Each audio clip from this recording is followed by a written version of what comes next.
오늘 우리에게 주시는 하나님의 말씀은 요한복음 5장 1절에서 18절까지의 말씀입니다. 제가 가지고 있는 성경으로 신약 148쪽입니다. 요한복음 5장 1절에서 18절까지의 말씀을 봉독하겠습니다. 그 후에 유대인의 명절이 되어 예수께서 예루살렘에 올라가시니라. 예루살렘에 있는 양문 곁에 히브리 말로 베데스다라 하는 못이 있는데 거기 행각 5이 있고 그 안에 많은 병자, 맹인, 다리 저는 사람, 혈기 마른 사람들이 누워 물의 움직임을 기다리니 이는 천사가 가끔 못에 내려와 물을 움직이게 하는데 움직인 후에 먼저 들어가는 자는 어떤 병에 걸렸든지 낫게 되밀어라. 거기 38해 된 병자가 있더라. 예수께서 그 누운 것을 보시고 병이 벌써 오래된 줄 아시고 이르시되 내가 낫고자 하느냐. 병자가 대답하되 주여 물이 움직일 때에 나를 못에 넣어주는 사람이 없어 내가 가는 동안에 다른 사람이 먼저 내려가나이다. 예수께서 이르시되 일어나 내 자리를 들고 걸어가라 하시니 그 사람이 곧 나아서 자리를 들고 걸어가니라. 이 날은 안식일이니 유대인들이 병 나은 사람에게 이르되 안식일인데 내가 자리를 들고 가는 것이 옳지 아니하니라. 대답하되 나를 낫게 한 그가 자리를 들고 걸어가라 하더라 하니 그들이 묻되 너에게 자리를 들고 걸어가라 한 사람이 누구냐 하되 고침을 받은 사람은 그가 누구인지 알지 못하니 이는 거기 사람이 많으므로 예수께서 이미 피하셨음이라. 그 후에 예수께서 성전에서 그 사람을 만나 이르시되 보라 내가 나았으니 더 심한 것이 생기지 않게 다시는 죄를 범하지 말라 하시니 그 사람이 유대인들에게 가서 자기를 고친 이는 예수라 하니라. 그러므로 안식일에 이러한 일을 행하신다 하여 유대인들이 예수를 박해하게 된지라. 예수께서 그들에게 이르시되 내 아버지께서 이제까지 일하시니 나도 일한다 하시매 유대인들이 이로 말미암아 더욱 예수를 죽이고자 하니 이는 안식일을 범할 뿐만 아니라 하나님을 자기의 친아버지라 하여 자기를 하나님과 동등으로 삼으심이러라. 아멘.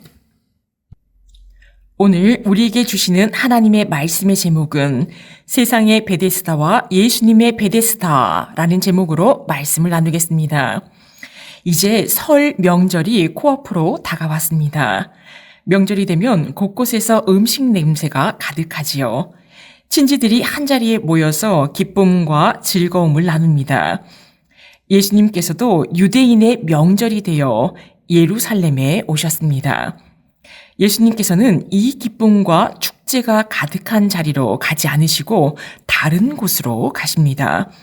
즐거움과 기쁨이 가득한 성안, 그 반대편에서는 고통에 신음하는 사람들이 있었습니다.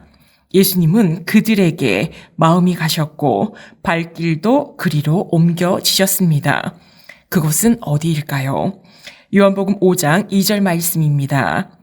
예루살렘에 있는 양문 곁에 히브리 말로 베데스다라 하는 못이 있는데 거기 행각 5이 있고 예루살렘에 양문이 있습니다. 양들이 지나다니는 길이라 해서 이름이 양문입니다. 그 곁에 히브리 말로 베데스다라 하는 못이 있습니다. 베데스다는 히브리어 베트와 헤세드의 합성어이지요. 베트는 집이라는 뜻이고 헤세드는 은혜라는 뜻입니다. 베데스다는 은혜의 집이라는 뜻이지요. 이 베데스다는 길이가 100m이고 넓이는 60m입니다. 축구 경기장만한 연못이라 추정됩니다. 이 연못 주위로 수많은 병자들이 있었습니다. 요한복음 5장 3절 말씀입니다. 그 안에 많은 병자, 맹인, 다리 저는 사람, 혈기 마른 사람들이 누워 물의 움직임을 기다리나니 예수님 당시 이 연못은 진풍경이 벌어지고 있었습니다.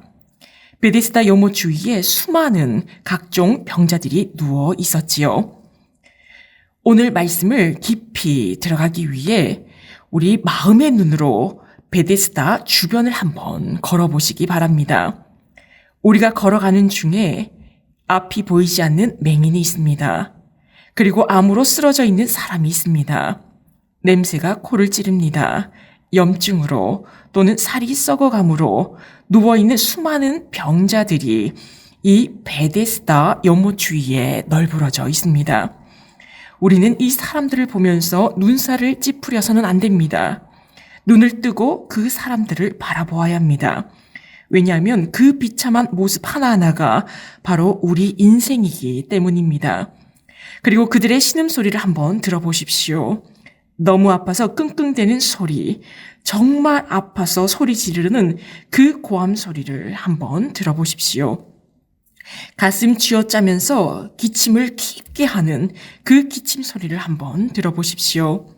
이 소리에 우리는 귀를 막아서는 안 됩니다. 왜냐하면 우리가 살아가면서 계속 들어야 할 시름소리이기 때문입니다. 왜 그토록 많은 병자가 이 베데스다 연못으로 모여 있을까요? 요한복음 5장 4절 말씀입니다. 이는 천사가 가끔 못에 내려와 물을 움직이게 하는데 움직인 후에 먼저 들어가는 자는 어떤 병에 걸렸든지 낫게 되밀어라. 베데스다 연못에 모여있는 병자들은 하나님의 천사가 이 베데스다 연못으로 내려와서 그 연못을 휘저으면 그 물이 동할 때에 첫 번째로 병자가 들어가면 그 사람은 낫는다라고 생각했습니다. 사실 성경 어디에도 병에 걸린 사람이 있었는데 천사가 내려와서 물이 동할 때에 첫 번째로 들어갔더니 나았더라라는 말은 없습니다. 하지만 어느 한 사람이 들어가서 나았다는 이 소식, 이 전설은 절대로 깨어지면 안 됩니다. 왜일까요? 그건 바로 불치병에 걸려서 아무도 못 고치는 병인데 이 베데스다에 오면 물이 동할 때 한 사람은 고쳐진다는 얘기입니다. 그 한 사람이 나일 수도 있으니까, 내가 고침 받을 수 있으니까, 고칠 수 없는, 아무도 고쳐주지 않는 내 병이 물이 동할 때에 들어가면 고침을 받을 수도 있겠다라는 희망을 주기 때문입니다. 절대로 이 전설은 없어져서는 안 됩니다. 왜냐하면 마지막 하나 남아있는 나의 희망이 깨어지기 때문입니다. 이 베데스다 주변에는 불치병 걸린 사람들, 병자들뿐만 아니라 이 사람들과 함께 더불어가는 사람들이 있었을 겁니다. 생필품과 먹을 것을 파는 사람이 있었을 것이고 자리를 파는 사람들도 있었을 것입니다. 혹시나 물이 동하면 가장 가까이에서 얼른 들어갈 수 있는 자리값을 매매하는 사람도 있었을 것입니다. 물이 동할 때에 물에 넣어주는 사람들도 있었을 것입니다. 베데스다는 우리가 살아가는 모습을 그대로 반영하고 있습니다. 1등만 살아남는다고 합니다. 1등 하기 위해 경쟁합니다. 오직 1등만 알아주는 이 세상에서 우리가 애를 쓰면서 바둥바둥 노력하지만 능력 없고 재산 없고 빽 없고 얼짱이 아니고 몸짱이 아닌 바로 우리를 상징하고 있습니다. 우리의 인생 여정에 있어 가장 중요한 진리, 가장 중요한 본질이 아닌 비본질을 바라보며 살아가는 우리의 모습입니다. 요한복음 5장 5절과 6절 말씀입니다. 거기 38해 된 병자가 있더라. 예수께서 그 누운 것을 보시고 병이 벌써 오래된 줄 아시고 이르시되 네가 낫고자 하느냐. 38년 된 병자에게 주님은 집중하셨습니다. 지금 우리는 100세 시대에 산다고 하지요. 예수님 당시 평균 수명은 40세에서 50세였다고 합니다. 38년 된 병이라 하면 인생의 대부분을 병으로 인한 고통으로 보낸 것이지요. 예수님께서 38년 된 그 오랜 병을 기억하시고 불쌍히 여기셔서 그 사람에게 다가가셨습니다. 그리고 말씀하십니다. 네가 낫고자 하느냐. 예수님은 왜 38년 된 병자에게 네가 낫고자 하느냐라고 물으셨을까요? 그것은 이 헬라어 직역으로 네가 온전해지기를 원하느냐라는 물음입니다. 예수님은 단순히 병만 고쳐주겠다라고 하시는 것이 아니라 너의 보이지 않는 정신과 영혼까지 내가 고쳐주겠다라고 하시는 것입니다. 하나님께서는 우리가 기도하시기를 원합니다. 우리의 대답을 듣기 원하십니다. 하나님 다 아시잖아요. 하나님이 다 아시니까 알아서 해주세요. 그러나 우리의 하나님은 우리의 기도를 듣기를 원하십니다. 하나님, 제가 이것을 원합니다. 하나님, 제가 이것을 바랍니다. 기도할 때에 그 기도를 듣기 원하시는 분이 바로 우리 하나님, 우리 주님이십니다. 그래서 예수님께서 물으십니다. 네가 오래된 병인 줄 알지만 네가 온전해지기를 원하느냐? 네, 낫고자 합니다. 이 대답을 원하셨습니다. 요한복음 5장 7절 말씀입니다. 병자가 대답하되 주여 물이 움직일 때에 나를 못에 넣어주는 사람이 없어 내가 가는 동안에 다른 사람이 먼저 내려가나이다. 38년 된 병자가 예수님께 대답합니다. 나를 못에 넣어주는 사람이 없습니다. 내가 이 베데스다 못으로 들어가려고 하는데 다른 사람이 먼저 들어갑니다. 이 말은 다시 말해 낫고 싶습니다. 그런데 내 힘으로는 도저히 들어갈 수가 없습니다. 내가 들어가려고 노력했지만 내 힘으로는 안 됩니다. 도와주십시오. 예수님께서 말씀하십니다. 일어나 네 자리를 들고 걸어가라. 38년 동안 이 거적대기 자리에 누워 있었습니다. 도저히 낫질 않았습니다. 그런데 예수님을 만나자마자 당장 그 병이 나았습니다. 일어나 네 자리를 들고 걸어가라. 이 자리는 이 38년 된 병자가 들고 다녔던 자리입니다. 38년 된 병자가 의지했던 자리입니다. 그런데 이제는 완전히 나아서 내 힘으로 일어나 내가 의지했던 것을 마음껏 접어서 이렇게 들고 걸어갈 수 있도록 주님께서 해주셨습니다. 38년 된 병자가 바로 우리의 모습이 아니겠습니까? 예수님이 우리에게도 일어나 걸어가라 말씀하십니다. 우리의 죄의 자리, 나쁜 습관의 자리, 연약한 자리, 병든 자리, 이 자리에서 일어나 걸어가라. 이 자리를 들고 이 자리에서 떠나 걸어가라 말씀하십니다. 이것이 바로 은혜의 집 예수님의 베데스다입니다. 꼴등이 1등이 되게 하시는 은혜가 있는 곳, 이곳이 바로 예수님의 베데스다입니다. 요한복음 5장 9절과 10절 말씀입니다. 그 사람이 곧 나아서 자리를 들고 걸어가니라. 이날은 안식일이니 유대인들이 병 나은 사람에게 이르되 안식일인데 네가 자리를 들고 가는 것이 옳지 아니하니라. 그러나 유대인들은 병 나은 사람에게 안식일에 자리를 들고 가는 것이 옳지 않다고 말합니다. 예수님은 38년 동안 고통에 매여 있는 불쌍한 영혼이 보였지만 유대인들은 안식일에 자리를 들고 가는 안식일 규정을 어기고 있는 사람이 보였습니다. 율법의 핵심은 하나님 사랑과 이웃 사랑인데 유대인들은 사랑이 아닌 규정을 말하고 있습니다.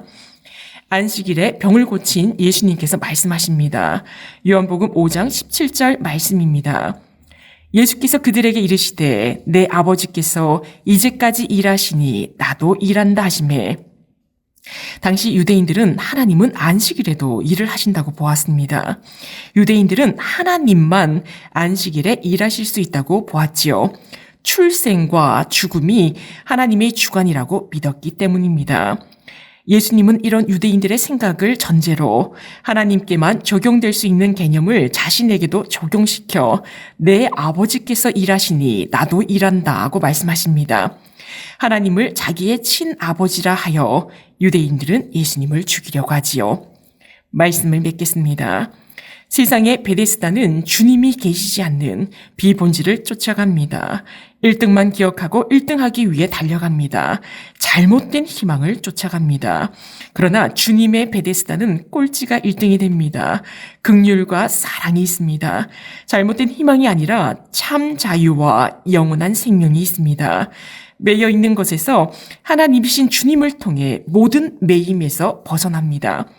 진정한 은혜의 집 베데스다는 주님과 함께 할 때 참된 안식과 평안과 자유와 기쁨을 누리게 됩니다. 주님과 함께함으로 진정한 천국을 누리는 우리 모두가 되시기를 축원합니다. 기도하시겠습니다. 사랑의 하나님, 세상의 베데스다는 은혜가 아니라 1등만 기억하는 극한 경쟁과 비교와 밟고 살아도 이기려는 절망이 가득한 절망의 집, 그런 곳에서 연약한 우리가 살고 있습니다. 절망의 집 세상의 베데스다를 주님의 베데스다로 바꾸어 갈 수 있는 우리들이 되도록 인도하여 주옵소서. 주님의 베데스다에 어느 누구든 들어와 모두가 주님을 통해서 죄를 씻고 상처와 아픔과 병을 씻어낼 수 있도록 모든 매인 것이 풀어져 자유하게 하옵소서.